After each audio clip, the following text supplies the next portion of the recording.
Ready start. संसद ने सितंबर 1996 में 21वें संविधान संशोधन विधेयक पेश कर एक ऐतिहासिक और क्रांतिकारी कदम उठाया है, जिसमें लोकसभा में लगभग 181 और राज्य विधानसभाओं में एक तिहाई स्थानों पर महिलाओं को आरक्षण देना प्रस्तावित है। भारतीय समाज में महिलाएं लगभग 50% हैं, जो अशिक्षा, पिछड़ापन, रूढ़िवादिता, धार्मिक कट्टरता, शोषण के कारण समाज जड़ स्थिति में रहा है। जहां समाज सुदृढ़ होता है, वहां व्यक्ति को समाज का डर होता है, जिसके कारण समाज में बुराइयां नहीं पनप पाती हैं। राज्य को भी ऐसे समाज में कम हस्तक्षेप करना पड़ता है, लेकिन भारत में समाज दोषपूर्ण और कमजोर होता गया है। अगर महिलाओं की दयनीय स्थिति के संदर्भ में हम देखें तो समाज बुराइयों में इतना जकड़ गया है कि वह स्वयं अपनी बुराइयों को दूर करने में सक्षम नहीं हो पा रहा है। इस बारे में जहां तक मैं समझता हूं, समाज के अंदर सुधार दो तरह से किए जा सकते हैं। एक तो समाज स्वयं को बदले, या राज्य वैधानिक रूप से यहाँ बदलाव लाए। यह कितने खेद की बात है कि समाज में व्याप्त इन बुराइयों को दूर करने के लिए हमें कानून बनाने पड़ रहे हैं।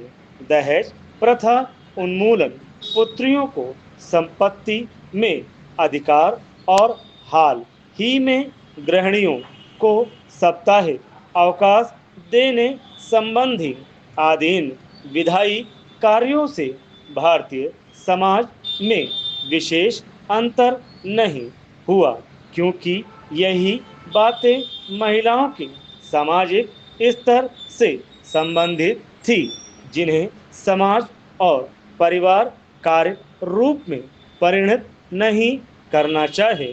तो व्यक्तिगत स्तर पर महिलाओं की स्थिति इतनी मजबूत नहीं है कि वह इन्हें लागू करवा सके, लेकिन राजनीति प्रक्रिया में महिलाओं के अधिक प्रवेश के लिए यदि संवैधानिक संशोधन किए जाते हैं तो राज्य द्वारा उनका क्रियान्वयन होता है, तब समाज उससे प्रभावित अवश्य हो जाता है।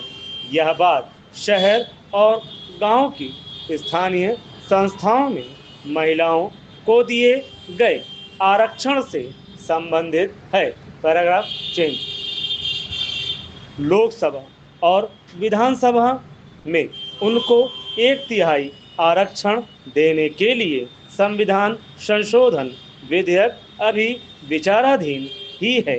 किसी भी नए कदम को उठाने पर आशंकाएं भी उठती हैं।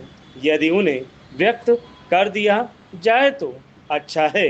इससे एक बात यह अवश्य होगी कि दूसरे पक्ष पर विचार सामने आ जाएंगे। दूसरी तरफ 21वीं सदी के दरवाजे पर खड़ी भारतीय महिलाओं को सत्ता में भागीदारी देने वाले प्रजातांत्रिक प्रयास के साथ न्याय हो सकेगा। इस संबंध में समुचित बौद्धिक विचार विमर्श, बहस, चिंतन मंथन के उपरांत जो जनसहमति की स्थिति निर्मित होगी, साथ ही उससे भारतीय समाज का स्वरूप भी परिलक्षित होगा।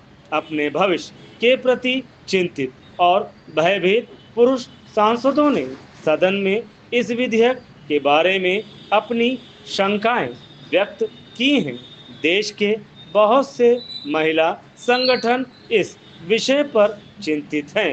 अन्य क्षेत्रों में भी अनेक आशंकाएं व्यक्त की जा रही हैं।